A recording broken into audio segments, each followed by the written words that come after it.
The thermometer outside Jacob Morrison's cabin read 8 degrees below zero. It was February of 1841, deep in the Colorado Rockies, and the kind of cold that made your breath freeze in your beard before you could exhale completely.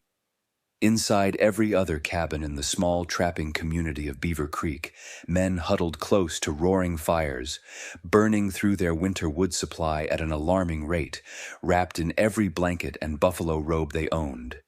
But inside Jacob Morrison's cabin, something different was happening. The temperature, measured by a mercury thermometer he'd brought from St. Louis, read 21 degrees above zero, 29 degrees warmer than outside, and his fire had burned down to nothing but a small bed of coals 3 hours ago. He sat in his cabin in a single wool shirt, comfortable enough to work on repairing his traps by candlelight. No massive fire roaring, no desperate stoking of flames every hour, just steady, consistent warmth that seemed to come from the walls themselves. His neighbor, a French-Canadian trapper named Baptiste Roux, had been watching Morrison's chimney for days. The smoke was wrong, too thin, too occasional. No man could survive this cold with so little fire. When Roux finally crossed the snow on the morning of February 14th to check if Morrison had frozen to death, he found his neighbor sitting comfortably, eating breakfast, in a cabin that felt like spring. "How?" Roux demanded, looking around the single-room cabin for some hidden source of heat. "How is this possible?" "There is no fire. You should be dead." Morrison smiled and walked over to the north wall of his cabin. He pressed his palm flat against the logs. "Feel this." Roux touched the wall, then jerked his hand back in surprise. It was warm. Not just slightly warm, but genuinely warm to the touch, like sun-heated stone in summer. "This is not possible," Roux said. "Wood does not hold heat like this. Walls do not warm themselves." Morrison tapped the logs with his knuckle. "These aren't just walls. This is a heat battery, and everyone in Beaver Creek has been calling me stupid for building it. But I'm not the one burning 4 cords of wood a week to stay alive." What Jacob Morrison had built into his cabin walls was something so simple that when he tried to explain it, other trappers laughed. They called it a waste of time, a fool's errand, the desperate invention of a man who didn't understand how cabins were supposed to be built. Some said he'd gone mad from too many winters alone in the mountains. Others said he was just lazy, looking for an excuse to avoid cutting firewood like a real man. But now, in the coldest winter anyone could remember, Morrison's cabin was the warmest structure in 200 miles. And his wall trick, the stupid idea everyone had mocked, was about to change how people thought about building in extreme cold. Jacob Morrison wasn't supposed to be a mountain man at all. Born in Philadelphia in 1809, he was the son of a physician and had been studying medicine himself when the financial panic of 1837 destroyed his family's savings. At 28 years old, educated and unemployed, Jacob made a decision that shocked everyone who knew him. He went west to become a fur trapper. He knew nothing about trapping, nothing about surviving in wilderness, nothing about building cabins. But he knew science. He'd studied chemistry, physics, and anatomy. He understood how heat moved through materials, even if he'd never applied that knowledge to anything more practical than a laboratory. That scientific background would prove to be his greatest asset. While other trappers built cabins the way they'd always been built, following tradition and common practice, Jacob approached cabin building as an engineering problem. He asked questions that seemed ridiculous to experienced mountain men. Why does heat escape through walls? What materials resist heat transfer? How can thermal energy be captured and stored? Most trappers told him to shut up and start cutting logs. Heat escapes because it's cold outside. Materials don't matter, just make the walls thick. And you can't store heat, you idiot. You just keep the fire burning. Jacob suspected they were wrong about all of it. He arrived in the Colorado Rockies in the fall of 1839, joined a small community of trappers along Beaver Creek, and immediately began building his cabin. The location was good, sheltered in a small valley with adequate timber and water. But the construction methods used by other trappers struck him as fundamentally flawed. Single-thickness log walls with mud chinking, minimal insulation, no consideration for thermal mass or heat retention. These cabins were boxes that leaked heat as fast as fires could produce it. Jacob decided to build something different. His first innovation was the wall structure itself. While other trappers were stacking logs directly on top of each other, Jacob built something far more complex. He constructed an inner wall of logs, carefully fitted and chinked. Then, instead of stopping there, he built a second outer wall, 16 inches away from the first. Between these two walls, he created what he called his heat battery, a system that would prove to be either brilliant or insane depending on who you asked. The space between the walls wasn't just empty air. Jacob filled it with a carefully engineered series of materials in specific layers. The first layer, closest to the inner wall, was 6 inches of dried grass packed tightly into burlap sacks. He'd spent weeks in late summer harvesting prairie grass, drying it thoroughly and sewing it into bags that fit precisely between the walls. This layer alone raised eyebrows among other trappers. Why waste time on grass when you could just pack mud and be done with it? But Jacob understood something about trapped air. Dry grass created thousands of tiny air pockets. Air is actually an excellent insulator, but only when it's still. Moving air carries heat away through convection. Trapped air, held motionless in tiny pockets throughout the grass, created an insulating barrier far superior to solid materials. The second layer was 3 inches of clay mixed with sand and straw, pressed firmly against the grass layer. This clay wasn't just filling space, it was creating a thermal mass, a material that could absorb heat and release it slowly over time. Clay has reasonable thermal mass properties. It heats up slowly and cools down slowly.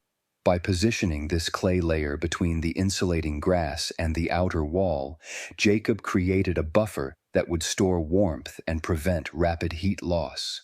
The third layer, filling the remaining 7 inches between the clay and the outer wall, was sand mixed with small stones. This layer served multiple purposes. The sand and stone mixture provided additional thermal mass, adding to the heat storage capacity of the wall. It also prevented any air movement within the wall cavity. Convection, the movement of warm air rising and cold air sinking, could create circulation within a wall cavity that would carry heat away. The dense sand and stone mixture eliminated that possibility. The outer wall itself was built from logs that were smaller than the inner wall logs. This seemed backwards to everyone who saw it. Shouldn't the outer wall be stronger? But Jacob had a reason. The outer wall wasn't structural. The inner wall carried the roof load. The outer wall was purely protective, a shield against wind and weather. By using smaller logs, he reduced the conductive pathway from inside to outside. Heat would have to travel through inner wall, grass layer, clay layer, sandstone layer, and outer wall before reaching the outside air. That's 5 distinct barriers, each one resisting heat transfer in a different way. When Baptiste Roux first saw this construction in progress, he laughed out loud. "You are building 2 cabins, one inside the other. This is the work of a crazy man." Jacob, working in the August heat to complete the walls before winter, didn't pause. "I'm building one cabin with walls that won't leak heat like yours do. We'll see who's crazy when winter comes." Other trappers joined in the mockery. A man named Samuel Burke, who'd been in the mountains for 15 years and survived plenty of winters, made a point of visiting Morrison's construction site regularly just to comment on the foolishness. "You know what keeps a cabin warm, Morrison? A fire, a big fire burning all winter. That's what men do. We don't play with grass and sand like children building playhouses." Morrison continued working. The wall construction was incredibly labor-intensive. Each layer had to be placed carefully, packed evenly, secured properly. Where a traditional cabin wall might take 3 weeks to complete, Morrison's walls took nearly 3 months. He worked through the fall, racing against the first snow. Other Trappers, finished with their cabins by late September, spent October and November preparing trap lines and laying in meat for winter. Morrison spent those months completing his walls, mixing clay, filling sand, and finishing the outer wall. People said he'd miscalculated, spent too much time on stupid walls, and would run out of time to prepare properly for winter. By mid-November, when the first serious cold arrived, Morrison's cabin was finally complete, but his woodpile was smaller than anyone else's. He'd been too busy building walls to cut adequate firewood. People predicted he'd freeze by January. They figured he'd come begging for wood, or more likely, he'd abandon his fancy cabin and move in with someone else who'd built sensibly. Neither happened. The first real test came in late December. A cold snap hit the Rockies, dropping temperatures to 15 below zero. Every cabin in Beaver Creek became a desperate battle to stay warm. Fires roared day and night. Men took turns through the night stoking flames, adding logs every 2 to 3 hours. The cold was relentless, finding every gap in the chinking, every flaw in construction, every weakness in a cabin's defenses. Morrison lit his fire in the morning and let it burn for about 3 hours, building up a good bed of coals. Then he let it die down. By evening, when other men were frantically feeding their fires, Morrison's fire was nearly out, just a glow of coals remaining. His cabin temperature, measured on his thermometer, was 18 degrees. Outside was 15 below, a 33-degree difference, and his fire was almost dead. He went to sleep without adding wood. This was unthinkable behavior. Every experienced trapper knew you kept the fire going through the night or you woke up to a cabin barely warmer than the outdoors. But Morrison slept soundly, wrapped in a single buffalo robe. When he woke at dawn, his cabin temperature had dropped to 12 degrees, still 27 degrees warmer than outside. His walls had held the heat through the entire night. He relit his fire, burned it hot for 3 hours again, and started his day. The pattern continued for weeks. Morrison burned one large fire each morning, lasting 3 to 4 hours. Then he let it die to coals or go out completely. His cabin stayed warm, consistently 15 to 25 degrees warmer than outside, sometimes more. His wood consumption was roughly 1/4 of what his neighbors used. When Baptiste Roux came to verify what seemed impossible, Morrison was happy to explain. The walls are holding heat, not blocking cold. There's a difference. Roux didn't understand. Heat is heat. Cold is cold. Walls just sit there. No, Morrison said, patience in his voice. Heat is energy. It moves from hot to cold, always. The question is how fast it moves. Most cabin walls let heat move through quickly. My walls slow that movement to almost nothing. He explained the 5-layer system, the inner wall, the insulating, grass, the thermal mass clay, the sandstone barrier, the outer wall. Each layer doing a specific job. The grass layer trapped air, creating insulation with an R value far higher than solid logs. The clay layer absorbed heat when the cabin was warm and released it when the cabin cooled, acting like a battery. The sandstone layer added more thermal mass and eliminated convection. The result was a wall that resisted heat transfer so effectively that the cabin could maintain comfortable temperatures for 24 hours or more after a fire went out. Roux listened but remained skeptical. If this is so good, why does no one else build this way? Because most people don't think about why they do things, Morrison replied. They just copy what others have done. That works fine until you face conditions that require something better. Then the people who thought differently survive while the others struggle. That winter of 1840 to 1841 proved Morrison right in the harshest possible way. January brought cold that nobody in Beaver Creek had experienced before. Temperatures dropped to 25 below zero and stayed there for 2 weeks. Men were burning through their entire winter wood supply trying to stay alive. Samuel Burke, who'd mocked Morrison's wall construction so enthusiastically, was working himself to exhaustion cutting and hauling firewood in the deadly cold. His cabin, despite constant fire, never got warmer than 5 degrees above zero.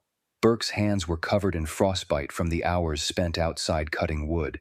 His back was wrecked from hauling logs through deep snow. He was burning 6 cords of wood per week and still freezing. Meanwhile, Morrison's cabin maintained an internal temperature of 20 to 25 degrees with minimal fire. His wood consumption remained low. He spent his days inside, warm and comfortable, working on his gear and preparing for spring trapping. The contrast was so dramatic that other trappers began to suspect Morrison had some secret heat source. Maybe he'd found a hot spring and was somehow channeling that heat into his cabin. Maybe he was burning coal or some other fuel they didn't know about. Some suspected he was lying about his cabin temperature. A few men demanded to come inside and verify the thermometer themselves. Morrison welcomed them all. "Come see, bring your own thermometer if you don't trust mine." A group of 5 trappers came on a particularly cold day, outside temperature at 18 below zero. They brought 2 thermometers with them. Morrison's cabin was 21 degrees. The other thermometers confirmed it. A 39-degree difference between inside and outside, with nothing but a small fire that had burned out 2 hours earlier. The trappers examined everything. They looked for hidden fires, for heat sources, for tricks. They found nothing but Morrison's walls, thick and solid, slightly warm to the touch. "How much wood are you burning per week, Samuel?" Burke asked, his voice quiet. Morrison calculated, about 1.5 cords. Burke stared at him. "I'm burning 6. Morrison nodded. "I know." Burke looked at the walls, at the cabin, at Morrison sitting comfortable in his shirt sleeves. "I called you stupid. I called this wall design the work of a fool. I was wrong." Morrison didn't gloat. "You built the way everyone builds. That's not stupid. But there are better ways if you're willing to do the work to figure them out." "Would you teach me?" Burke asked. "When spring comes, will you show me how to build walls like this?" Morrison agreed. By the end of that winter, 5 trappers had asked Morrison to teach them his wall design. The mockery had turned to respect. If you're enjoying this story about forgotten building techniques that could still teach us something today, please take a moment to subscribe to this channel. Hit that subscribe button and turn on notifications so you don't miss future videos. We're dedicated to uncovering the practical innovations of the past, the skills and knowledge that helped people survive and thrive in harsh conditions. Your subscription helps us continue bringing you these stories. Now let's dive into the science of why Morrison's walls worked so well and why modern building could learn from his approach. The physics of Morrison's wall design operates on 3 fundamental principles: insulation, thermal mass, and elimination of thermal bridging. Each principle addresses a different mechanism of heat loss, and combined, they create a wall system far more effective than the sum of its parts. First, insulation. Heat transfers through materials in 3 ways: conduction, convection, and radiation. Conduction is direct transfer through solid materials. Convection is transfer through moving air or fluids. Radiation is transfer through electromagnetic waves. Morrison's grass layer addressed all 3. The dried grass created countless tiny air pockets. Air, when trapped and unable to move, is one of the best insulators available. It has a thermal conductivity of approximately 0.024 watts per meter per degree Kelvin. That's incredibly low. For comparison, wood has a conductivity of around 0.12, 5 times higher. Stone is around 2.0, nearly 100 times higher, but the key is that the air must be trapped.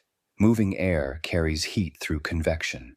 Morrison's grass pockets were small enough that air couldn't circulate.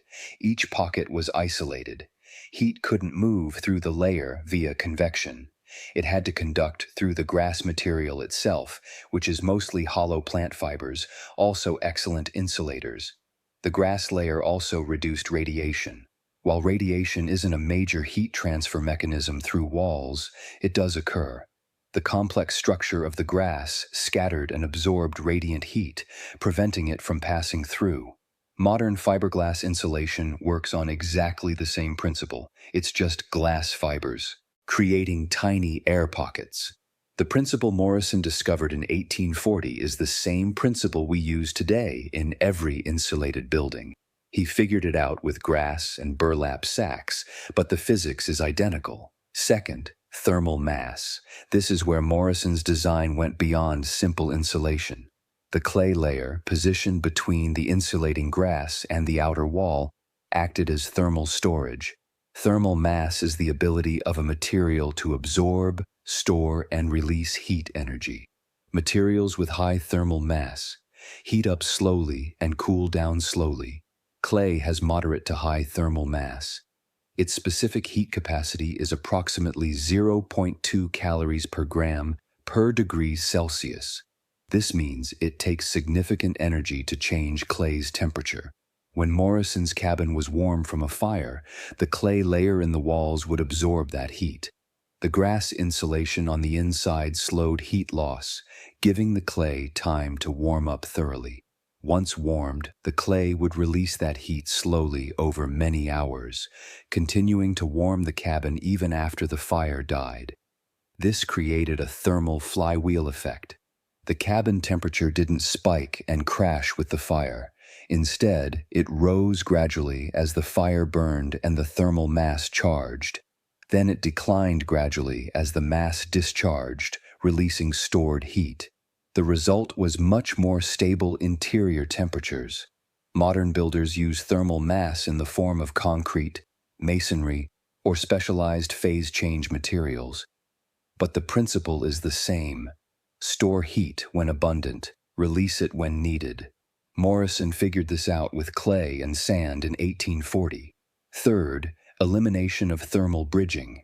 This is the most subtle but perhaps most important aspect of Morrison's design.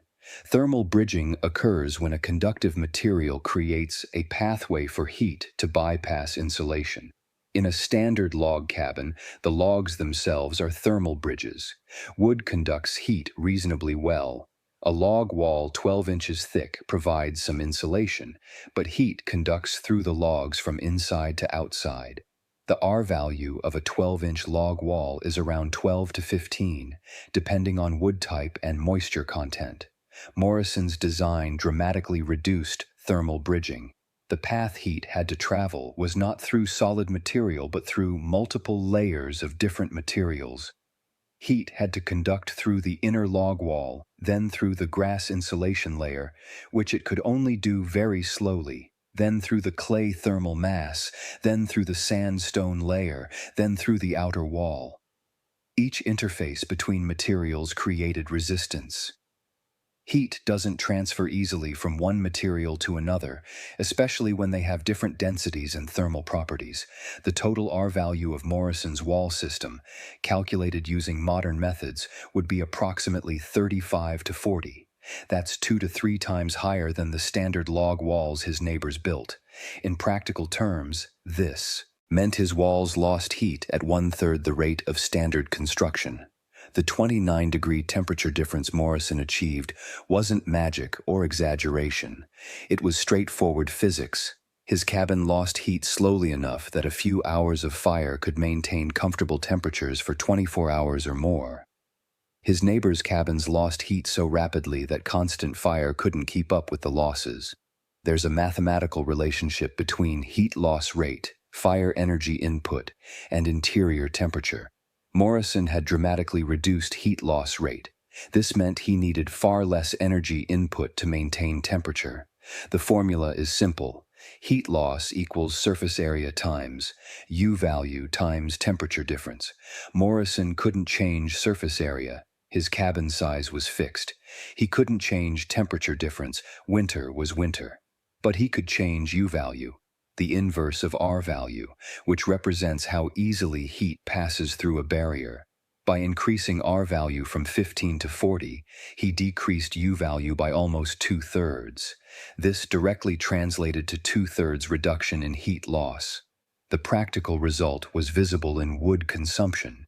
If a standard cabin required 6 cords of wood per month to maintain 50 degrees interior temperature, Morrison's cabin required only 2 cords to maintain the same temperature.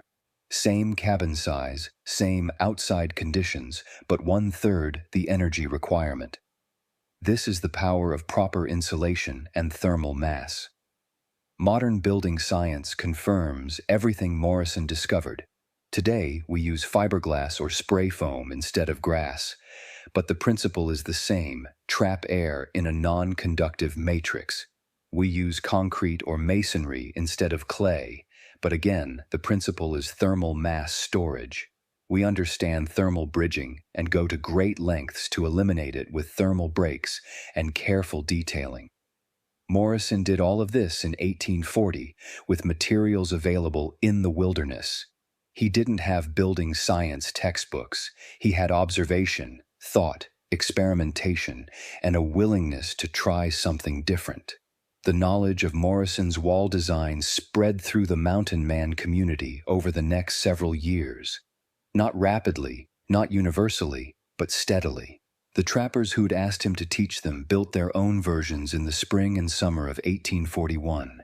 Each one reported similar results: dramatically warmer cabins, drastically reduced wood consumption, much more comfortable winters. A trapper named James Bridger, who would later become famous for discovering Bridger Pass and establishing Fort Bridger, visited Beaver Creek in 1842. He saw Morrison's cabin and listened to the explanation of the wall design. Bridger was one of the most practical, no-nonsense mountain men in the Rockies. He didn't suffer fools or waste time on foolish ideas, but he recognized immediately that Morrison's walls were neither foolish nor wasteful. When Bridger built his winter cabin that fall, he incorporated a modified version of Morrison's design. Bridger's walls used a 3-layer system instead of 5. Inner wall, insulation layer of packed grass and moss, outer wall. Even this simplified version provided dramatic improvement over standard construction. Bridger reported that his cabin stayed warm with half the firewood of previous winters. He told other trappers about the technique. Within 3 years, variations of the insulated wall design were appearing in trappers' cabins throughout the Rockies. Each builder adapted the basic principle to their circumstances, available materials, and level of effort they were willing to invest. Some used just a single insulation layer. Others built complex multi-layer systems like Morrison's original. The common thread was understanding that walls could be more than structural barriers. They could be thermal systems, actively managing heat flow. By 1845, the insulated wall design had become common enough that new trappers arriving in the mountains were often taught to build this way from the start. The technique had moved from mocked innovation to standard practice in just 5 years. But as with many frontier innovations, the knowledge began to fragment and fade as conditions changed. The fur trade was collapsing by the late 1840s. Mountain men were leaving the Rockies, moving to settlements, finding new occupations. The specialized knowledge of building in extreme mountain conditions became less relevant. In towns and farming settlements, people built with milled lumber, purchased materials, and different priorities. The labor-intensive methods that made sense for a lone trapper trying to survive at high altitude seemed less necessary in a community with sawmills and supply wagons. By the 1850s, as the mountain man era ended, much of the specific knowledge about extreme cold building techniques was being lost. Some survived in pockets. Old trappers who'd settled in mountain valleys continued using insulated wall designs because they knew they worked. Their children learned the techniques and passed them on. But the broader frontier culture moved towards standardized building methods that didn't require the same level of site-specific adaptation. Jacob Morrison himself left the trapping life in 1848. The beaver was gone, the market had collapsed, and he was nearly 40 years old, too old for the physical demands of mountain living. He moved to Denver, which was then a small settlement, and worked as a carpenter and builder. He brought his knowledge of insulation and thermal mass with him. He built several homes in Denver using modified versions of his wall design. These homes, built between 1849 and 1855, were notable for being much warmer in winter and cooler in summer than comparable structures. But Morrison didn't promote his methods aggressively. He was a quiet man who built well and let his work speak for itself. He died in 1863 at age 54. The homes he built survived much longer. Several stood until the early 20th century, and occupants always remarked on their unusual comfort and low heating costs. But by that time, nobody remembered who built them or why they were different. Morrison's innovation was absorbed into anonymous frontier building practice, the source forgotten even as the results persisted. This pattern of innovation, adoption, and forgotten origin repeated across the frontier. Many of the techniques we consider traditional frontier building methods were actually specific innovations developed by individuals who saw problems and worked out solutions. The double-wall cabin, the sod roof, the particular chinking recipes that included hair or grass, the specific fireplace designs that extracted maximum heat from wood. Each one was probably figured out by a person who questioned why things were done a certain way and experimented with alternatives. Most of those names are lost to history. We remember a few famous mountain men, the ones who became scouts or guides or who left written records. But the innovations that made mountain living survivable often came from unnamed trappers and settlers who simply tried to build better shelters. Modern building has rediscovered many of these principles, usually without knowing the historical precedent. The structural insulated panel, or SIP, is a manufactured building component consisting of an insulating foam core sandwiched between two structural facings, typically oriented strand board. It's designed to provide both structural strength and high insulation value in a single component. This is essentially Morrison's wall principle, insulation between two structural layers, manufactured in a factory instead of built on site with grass and logs. Double wall construction with blown-in insulation is another modern technique that directly parallels Morrison's design. Builders construct an inner wall, leave a gap, construct an outer wall, and fill the gap with cellulose or fiberglass insulation. The thermal performance is excellent, often achieving R values of 40 or higher. Morrison was doing this in 1840 with grass and burlap. Thermal mass walls, using concrete or masonry with insulation, are now recognized as excellent for passive solar design and temperature stabilization. Morrison's clay layer served exactly this function. The modern building science community understands all of this now. We have detailed measurements, computer models, and decades of research proving the value of high insulation, thermal mass, and elimination of thermal bridging. But Morrison figured it out with nothing but observation and thought. He didn't need computer models. He understood that heat was energy, that energy flowed from hot to cold, and that the flow could be slowed with proper materials and design. That understanding was enough. The question is why this knowledge was lost and had to be rediscovered. Part of the answer is that energy became cheap. From the late 19th century through most of the 20th, fossil fuels provided abundant, inexpensive energy. When heating your home cost pennies, there was no economic pressure to build efficiently. Why spend extra time and money on insulated walls when you could just turn up the thermostat? The period from roughly 1870 to 1970 was an anomaly in human history. Energy was cheaper and more abundant than ever before or since. Building design reflected that abundance. Walls became thinner, insulation was minimal or absent, thermal mass was ignored. Houses were built to be quick and cheap, not efficient. They worked fine as long as energy remained cheap. But that era is ending.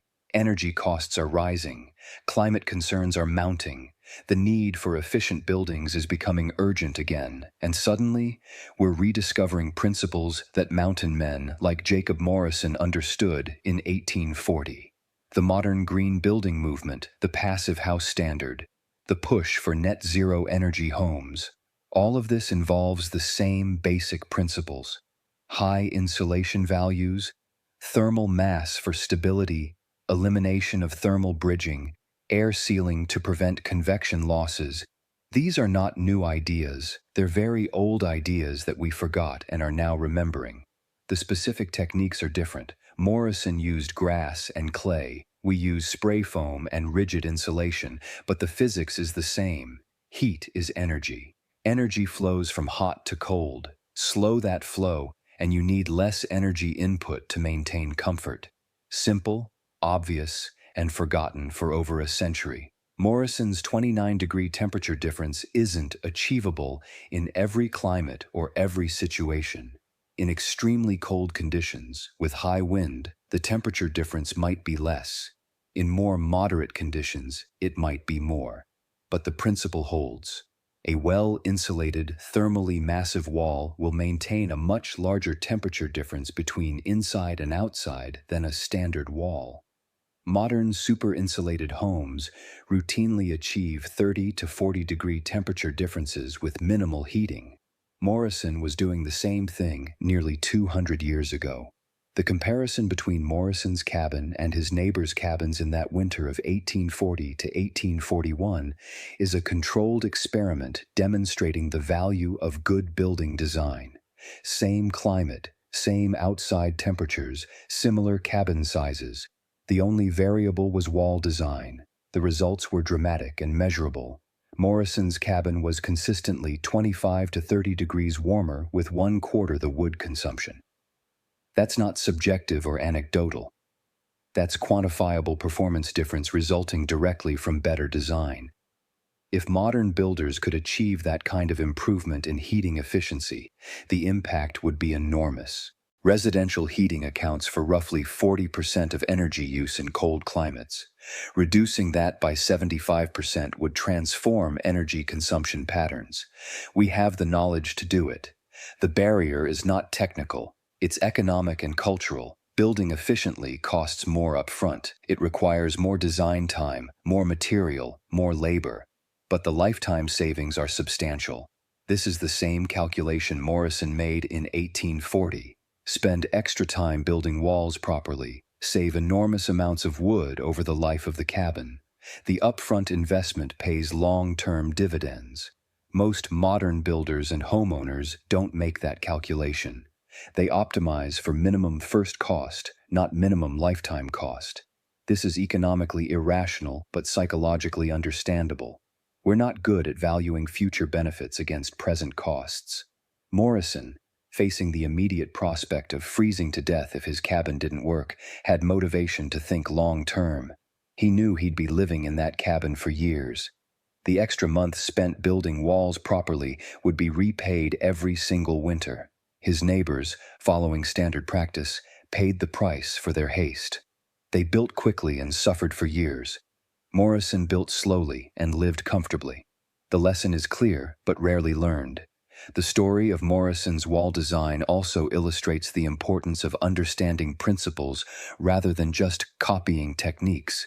Many of the trappers who learned from Morrison copied his 5-layer system exactly. They got good results because they followed the recipe.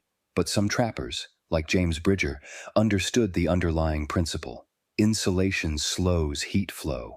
Thermal mass stabilizes temperature. These principles could be applied in many ways. Bridger's 3-layer system worked because it captured the essential principle even though the details differed.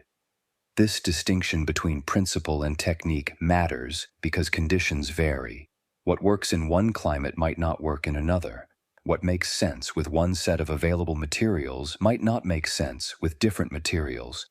If you only know the technique, you can only build in situations that exactly match the original. If you understand the principle, you can adapt to new situations. Morrison understood principles. He'd studied physics. He knew why his walls worked, not just that they worked. This understanding allowed him to explain the design to others and to modify it when conditions required. The trappers who learned from him varied in their understanding. Some just wanted to know what to do. Tell me how thick each layer should be, what materials to use, how to build it. Others wanted to know why it worked. What is insulation doing? How does thermal mass function? Why does this design perform better? The second group became innovators themselves. They adapted the principle to new situations and developed their own variations. The first group became skilled, copiers. Valuable certainly, but limited. This pattern repeats throughout technological history. The people who understand principles create innovations. The people who copy techniques spread those innovations. Both are necessary, but we need to ensure that principle-level understanding doesn't get lost in the spreading process. Before we continue with what happened to this knowledge and why it matters today, I want to ask you something. If this story is teaching you things about building and survival that you've never heard before, things that could still be useful today, please hit that subscribe button. Ring the notification bell so you don't miss future videos. This channel exists to uncover forgotten knowledge, practical skills, and innovations from America's past. Your subscription directly supports this work. Now let's talk about what modern building could learn from Jacob Morrison's stupid wall trick. The primary lesson from Morrison's wall design is that thermal performance should be the central organizing principle of building design in cold climates. This seems obvious, but most building even today prioritizes other factors: cost, speed of construction, aesthetics, code compliance, market expectations. Thermal performance is considered, but it's rarely the primary driver. Morrison made thermal performance the only priority. Every decision about his walls was made to maximize heat retention and minimize heat loss. Structure, appearance, construction time, all of these were secondary. The result was a cabin that vastly outperformed conventional construction. Modern building codes have minimum insulation requirements. These requirements are better than nothing, but they're not optimal. They're the least you can do and still legally build. Meeting code minimum produces a building that's adequate but not excellent. Morrison wasn't trying to meet a minimum standard. He was trying to build the best performing wall he could with available materials. This mindset shift from adequate to excellent, from minimum to optimal, produces dramatically different results. The second lesson is that labor-intensive upfront investment can provide permanent benefits. Morrison spent months building his walls. His neighbors spent weeks, but Morrison's investment paid returns every single day for as long as the cabin stood. The modern construction industry operates on tight timelines and budgets. Time is money. Spending extra weeks on wall construction is seen as wasteful delay, but this calculation ignores lifetime performance. A wall that's built properly might cost 50% more in construction time, but reduce heating costs by 75% forever. Over a 30-year building lifetime, the savings are enormous. The problem is that in modern construction, the builder and the occupant are usually different people. The builder has no incentive to invest in efficiency that benefits someone else. The occupant doesn't get to make decisions about construction quality. This split incentive creates systematically underperforming buildings. Owner builders, people building for themselves, have the right incentive structure. They capture all the benefits of investing in quality. Not coincidentally, owner-built homes often have better thermal performance than spec homes. The third lesson is that local materials, properly understood and applied, can create high-performance buildings. Morrison used grass, clay, sand, stone, and wood. Nothing exotic, nothing imported, nothing expensive, but he used these materials with sophisticated understanding of their properties. The grass provided insulation. The clay provided thermal mass. The sand prevented convection. The logs provided structure and additional mass. Modern building relies heavily on manufactured materials: fiberglass insulation, rigid foam, engineered lumber, manufactured siding. These materials perform well, but they're expensive, require industrial production, and often can't be sourced locally. A return to using local materials with modern understanding of building science could create efficient buildings with much lower embodied energy and cost. This doesn't mean abandoning modern materials entirely, but it means recognizing that grass is a legitimate insulation material, that clay and stone provide valuable thermal mass, that local timber can be used effectively with proper technique. Morrison proved these materials work if you use them correctly. The fourth lesson is that testing and measurement matter. Morrison had a thermometer. This seems trivial, but it was crucial. He could measure the performance of his cabin objectively. He knew his interior temperature was 21 degrees when outside was 8 below. He had data, not just subjective feelings. Most frontier builders had no way to measure performance.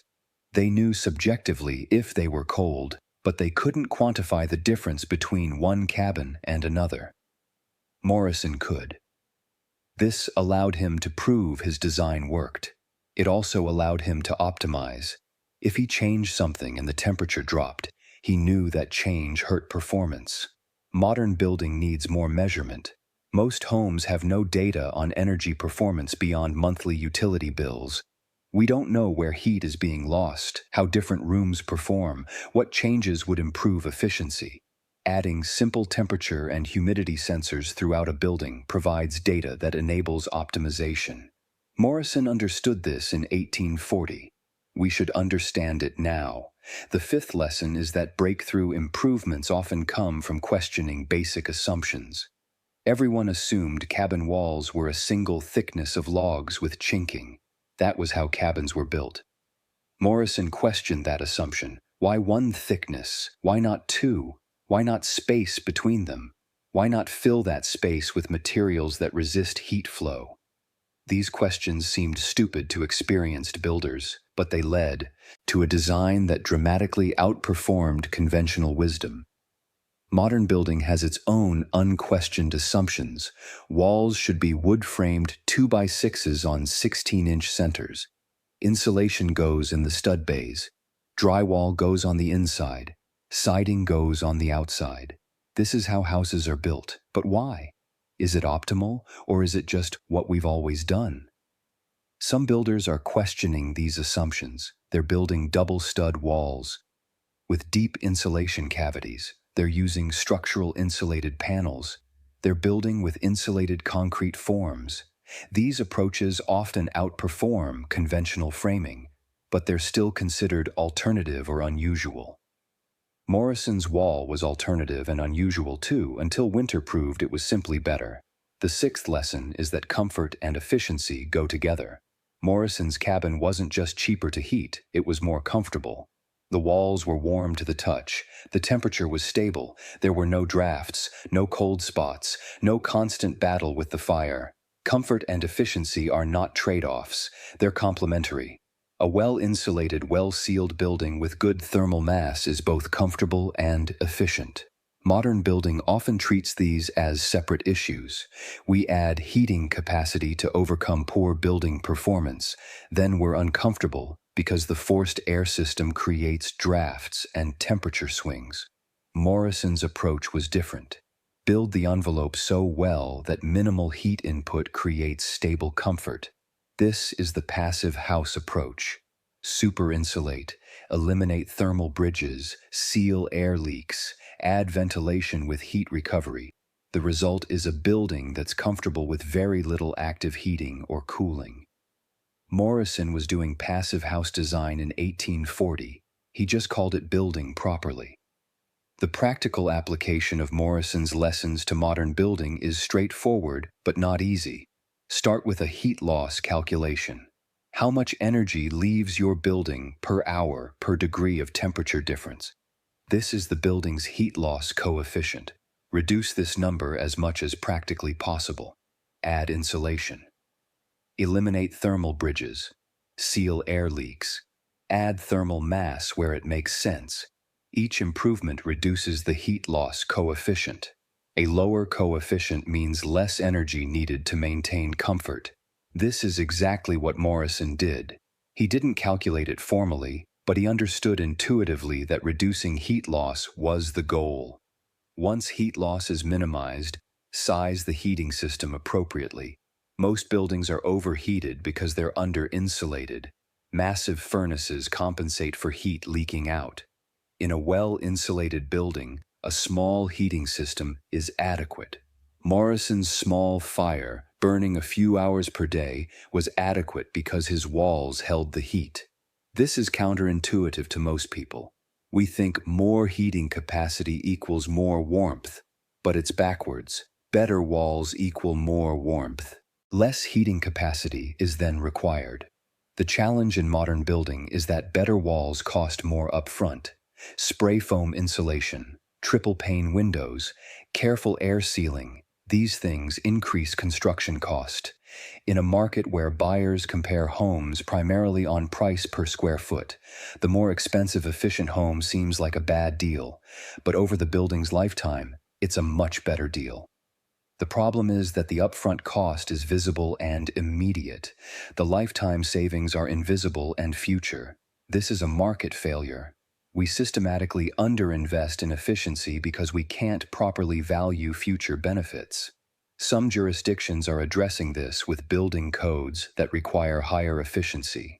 Others use incentives or tax breaks. But fundamentally, we need a cultural shift to value lifetime cost over first cost. Morrison made that shift because his survival depended on it. We need to make that shift because our environment depends on it.